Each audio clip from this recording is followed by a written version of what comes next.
బాబూజీ స్వయంగా అన్నారు, నా దగ్గర ఉన్న హుక్కా చాలా పాతబడింది. అలాగే నేను వాడే చెప్పులు కూడా ఉన్నాయి. ఎవరికైనా కావాలా అంటే నాకు నాకు అని ముందుకు వచ్చి మహాప్రసాదంగా తీసుకెళ్తారు. అదే ఎవరైనా నన్ను అడుగుతారేమో అనుకుంటే ఎవరూ అడగరు అని. ఆయన ఎంతైనా ఇవ్వగలరు. కానీ అడగందే ఆయన మాత్రం ఏం చేస్తారు?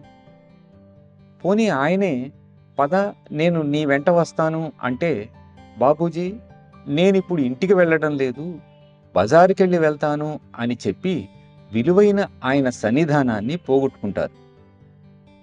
అందుకే ముందుగా మనం ఎప్పుడూ మేము మిమ్మల్ని గుర్తించే కనీస బుద్ధిని ప్రసాదించండి అని ప్రార్థించాలి.